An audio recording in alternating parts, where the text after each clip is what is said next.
So I've been taking some shots from the audience about, I guess some people in the audience think I'm too empathetic. I'm too empathetic when it comes to people that haven't gotten vaccinated and then get very sick or sometimes die. Yeah, I feel bad for those people. If you want to attack me for being too empathetic, I will take it. It doesn't seem like the worst character flaw to have.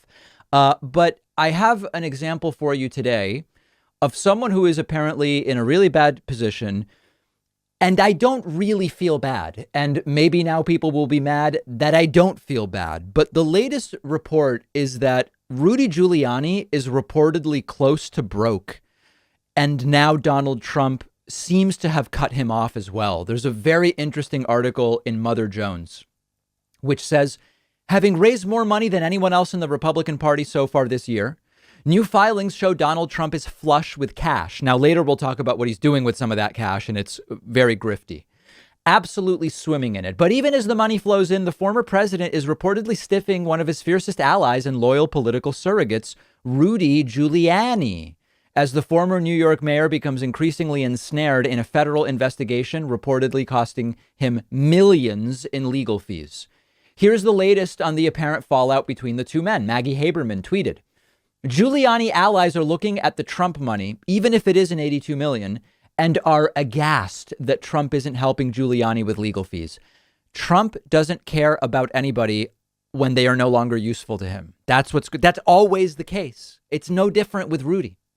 Maggie goes on to tweet, Giuliani's friends say he is close to broke, and his interview with Melissa Russo makes clear he knows he's in legal jeopardy. Going on to say Trump aides have been clear they see no mechanism for paying Rudy's legal bills that isn't problematic for Trump, and they think Giuliani took actions as a lawyer should have known were problematic. Strange phrasing, but I understand what it says, even if the client wanted it. That's particularly worrisome for Giuliani, whose legal defense fund has effectively failed to raise anything in his fight against the federal probe into whether he worked as an unregistered lobbyist for Ukrainian officials. Giuliani, who was recently suspended from practicing law in New York, is also facing a separate lawsuit from Dominion Voting Systems over his relentless election lies. And despite his penchant for conspiracy theories and misinformation, it appears, as Haberman notes, that Giuliani does seem to understand the gravity of his precarious legal situation. So this is a disaster for Rudy, but it is really a deserved one, quite frankly. I mean, this guy's an adult. He was a competent lawyer. He didn't so much fall for something as he made some kind of calculation that he was going to get involved and defend everything Trump does, no matter what, and even go above and beyond, not just while Trump was trying to be reelected. Trump loses, and then Rudy becomes the front person, the most prominent person going around the country spreading COVID and also spreading bogus hypotheses about how Trump actually won. He turned himself into a pawn for a psychopathic, narcissistic egomaniac that was Donald Trump. How else was this ultimately going to end? And a little bit later, we're going to talk about new reports that Donald Trump has been funneling the grifted 80 million or 72 million or whatever he raised over the last few months to fight the election results. He's been funneling it into his own businesses, but he's not going to pay Rudy Giuliani's legal fees. So what options does Rudy have? Close to broke.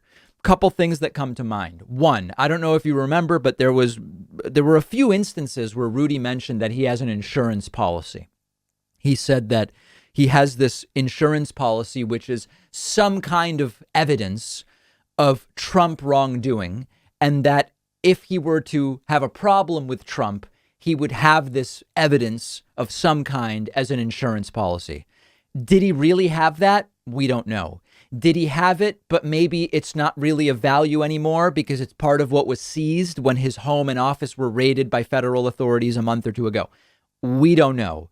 Is Rudy going to have to flip?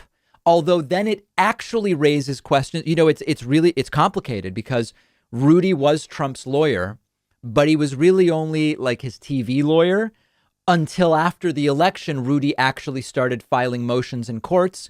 But then Trump sort of distanced, and it's not clear whether that was really a representation. The point is, if Rudy were to think about flipping, and I don't know that he's thinking of that, but if he were, is there a question of attorney-client privilege somewhere in there? I don't know. But it shouldn't shock any of us that Rudy didn't end up getting 20 million a day from Trump, who notoriously stiffs everybody that works for him. So Rudy is in a bad place. It's hard for me not to feel a little bad. The guy's nearly 80. He may be broke. I feel a little bad. I do. But this is really of his own doing. It's not even like Rudy, an anti-vax person who's the victim of disinformation propaganda all around them. They go to work and it's anti-vax propaganda. They go on Facebook, it's anti-vax propaganda. Then they get sick with COVID. I see them really as mostly victims, although they are also perpetrators by continuing to signal boost the anti-vax propaganda. Rudy's not really a victim here. Rudy's just a lawyer and he made a bad call. He made the wrong decision and now he's going to have to apparently pay the price for it. One of our sponsors is CuriosityStream, the subscription streaming service that offers thousands of documentaries from the world's best filmmakers. So yes, there are some documentaries on Netflix, Hulu, Amazon, but none of those streaming services give you anything close to the selection of what you get on CuriosityStream. They have all the newest and most critically acclaimed documentary titles. I'm always finding amazing stuff that I can't find anywhere else. I just actually watched Engineering the Future, and just super interesting about we really may be on the precipice here of a total paradigm shift in terms of what human engineering can do. And they're always adding new stuff on CuriosityStream. They have documentaries on every topic imaginable I can watch on every device I own. And the best part is that when you go to curiositystream.com/Pacman, my audience gets 25% off. That makes it $15 for the entire year. That is not a lot of money for the amount of enjoyment that I know you will get from CuriosityStream. And the link is right underneath this video.